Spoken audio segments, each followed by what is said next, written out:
Hey everyone, welcome back to Portal of Wisdom. I'm back today with another story for you. If you are new to the channel, like and subscribe and click that little post notification bell so you get alerted when I post new videos.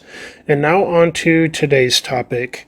Today we are going to talk about another Arizona story of lost gold. There are a lot of them in the Southwest, especially Arizona, and this is another one of those. So many different stories, but different people, different details, and they are extremely interesting I guess I find them very interesting, and hopefully you do too. This is a story of Wagoner's Superstition Mountains gold vein. So there was a gentleman with the last name of Wagoner, and he was known to be a consumptive. This was in the late 1800s, and a consumptive was basically another name for a tuberculosis patient or someone with tuberculosis. And tuberculosis was also called consumption back in those days because it consumed people's bodies over time, and they lost a lot of weight and they would eventually die from the disease. I don't think many people survived it. So doctors of the time, they weren't exactly sure how to treat it. One thing they did was to prescribe for patients to either reside in a sanatorium for rest and other medicines of the day and to be kind of secluded from other people, or they advised their patients to move out west where the air was dry and fresh and there weren't anywhere near as many people, a lot more nature and everything. So some doctors believed that fresh air and exercise in places like Arizona would be beneficial for their patients suffering from consumption. So many tuberculosis patients moved out west, and I got outdoors quite a bit to try to get fresh air and sunshine and exercise, hoping that it would help their condition. Mr. Wagoner was one of those people. We don't know when exactly he came to Arizona, but his story starts in 1894, or at least this story with Mr. Wagoner. So by 1894, he was already in Arizona and exploring the countryside, and getting fresh air as part of his regimen meant to help him heal. So back in those days, there wasn't really a cure for this disease, and most died.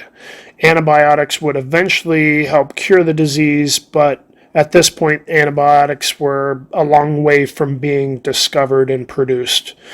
So many of these consumptive patients, it was just a matter of time before their final days. By the late 1800s, most people knew that this disease was a death sentence, and many opted to go places to at least try to prolong the disease and enjoy their final years as much as possible.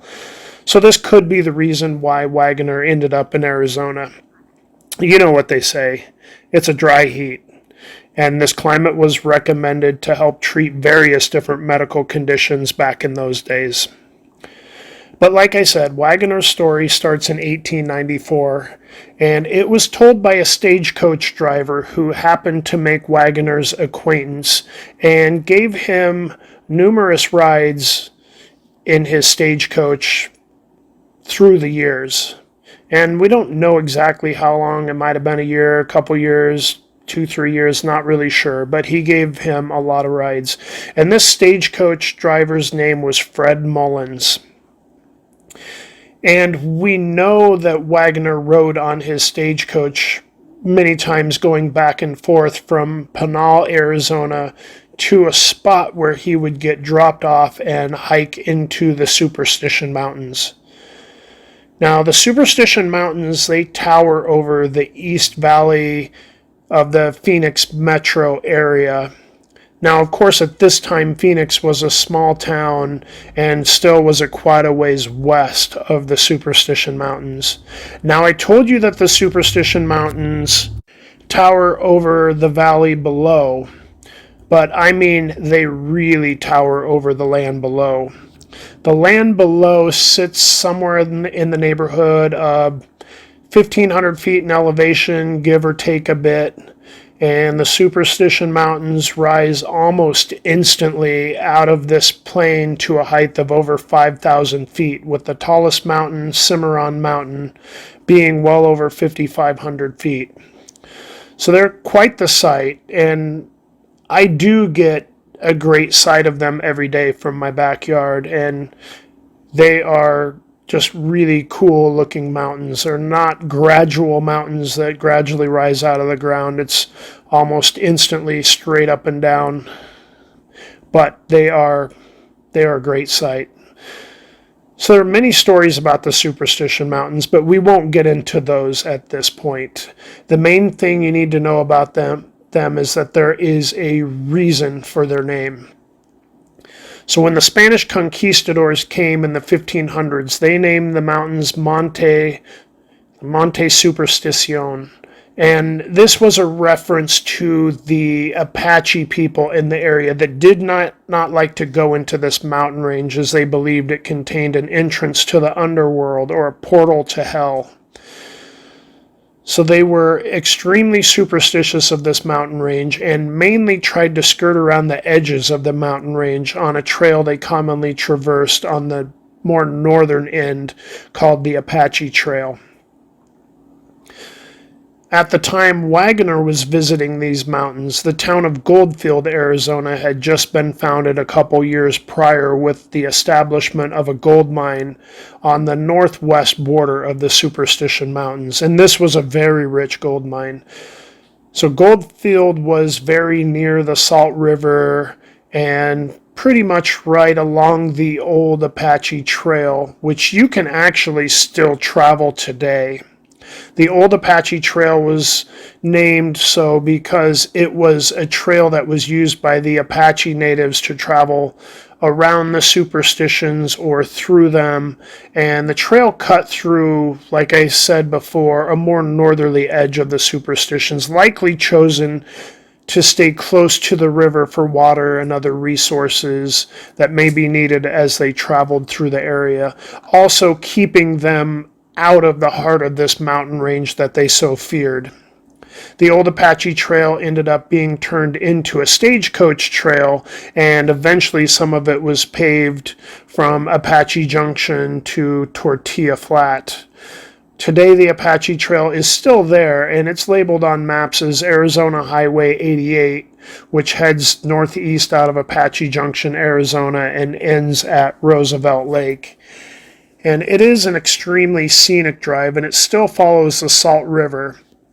Of course, today the river has been dammed to create rather large reservoirs, one after the other, to provide water for the Phoenix metro area. And these lakes along the Apache Trail from west to east are Canyon Lake, Apache Lake, and then the largest one furthest east is Roosevelt Lake. So you can see all these lakes with great vantage points as you travel the long and winding Apache Trail above them. If you're scared of heights, this might not be a great drive for you. Otherwise, it's a phenomenally scenic drive and well worth it.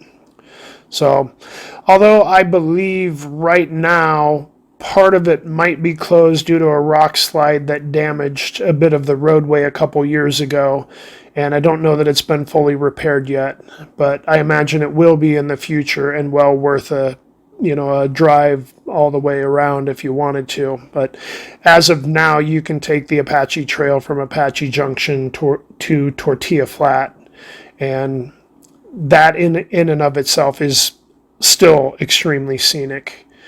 Now, I know we got off tangent a little bit explaining the area to you, but this gives you an idea of the area and what was going on around this area at the time of Wagoner.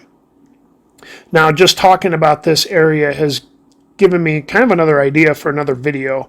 I think I might do an Apache Trail road trip video because there are some really cool spots along this scenic trail that I think would make for a great video. And you can let me know if you want a road trip video where I do at least parts of the Apache Trail that can still be done today and visit some of the cool sites along the way.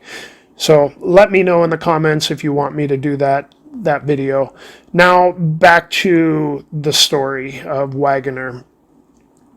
Now we told you in 1894 this gentleman named Wagoner commonly would get on Fred Mullin's stagecoach run near Pinal, Arizona, and would be dropped off at a spot somewhere near the edge of the Superstition Mountains, and I believe that stagecoach route would be more on the southern end of the Superstition Mountains, probably pretty closely aligned with US Highway 60 today, coming out of Superior and heading towards Gold Canyon, Arizona. That's roughly about where that stagecoach route would have been, because I believe Pinal became Superior, Arizona. But anyhow, but back onto the topic, and from the spot where he was dropped off, he would then hike into the Superstition Mountains. And in the early stages, Fred Mullins really had no idea what Mr. Wagoner was doing in these mountains, just that he would eventually catch Mr. Mullin's stagecoach coming back by, and he would hop on the stagecoach and ride it back into town, into Pinal. And maybe in the early stages, this was all it was just a chance to get out in the mountains, get some fresh air, hike around a bit, and may not have been much more to it in the early stages. But Mr. Mullins would eventually find out from Wagoner that when he would leave the stagecoach at Pinal and hike a big circle, he was prospecting all along the way. And when he would make it back to the stagecoach route, he would then wait for Mr. Mullins to come back and take him back to Pinal. So I guess at a certain point, Mr. Mullins found out that he was hiking a big circle, he was prospecting a bit and getting some fresh air. Now, this part of the story doesn't really state if Wagoner would be in these mountains for, say, 2 or 3 days and then catch Mullin's stagecoach on the way back, but it seems likely that's the case, as these mountains would take quite a while to traverse, and you likely wouldn't be able to hike a big circle in less than a day and catch the stagecoach coming back by the same day. So it seems he may have been dropped off one day and would hike a big circle in the mountains that maybe took 2 or 3 days to complete the circle, and he would be camping in the canyons for a couple of nights and prospecting along the way. According to author Barry Storm from the February 1945 issue of Desert Magazine, he stated Wagoner had been, quote, out of grub. Instead of making a long roundabout trip back past the western end of the Superstitions, he headed straight across the country toward Pinal. He crossed the Salt River at Mormon Flat, hiked up the Apache Trail Road to Tortilla Flat, and then southeast up Tortilla Creek. For some hours he followed the creek bed between high cliffs and steep slopes until he reached fairly level country on the east side of Tortilla Mountain. End quote. So I'll quote some additional passages from the story. Author Barry Storm also continues on to say, quote, then he turned due south through the lower hills, which he knew separated him from the head of LaBarge Canyon, and a trail that went on down the southern slopes of the Superstitions through Red Tank Canyon to Whitlow's Ranch, near the road to Pinal beyond.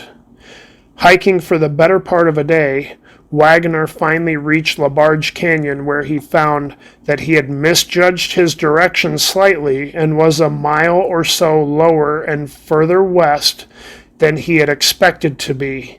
Night fell, but Wagoner walked another mile down the center of Labarge Canyon. Next morning, he took his bearings. He was about 3 miles due east of Weaver's Needle and almost due north of Miner's Needle, end quote. Now, at this point, it appears that Wagoner was a bit off his normal beaten path, or the normal big circular path that he would normally take. So I'm sure since he ended up a bit off his usual path, he may have taken his new surroundings in and had a good look at everything to see if he found anything of interest.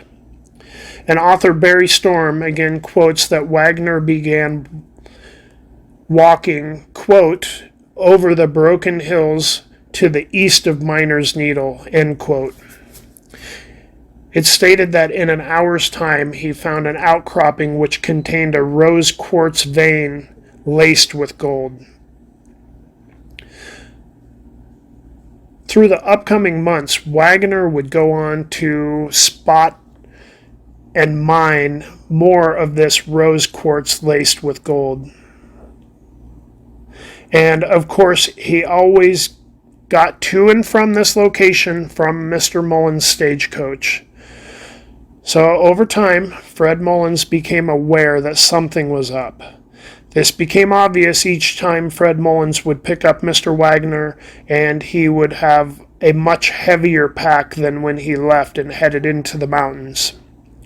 Now, I would imagine before his discovery, Wagoner likely showed up with a lighter pack, as expected, as you would eat and use up much of your supplies as you were in the mountains for a couple of days, and you would come back with a much lighter pack.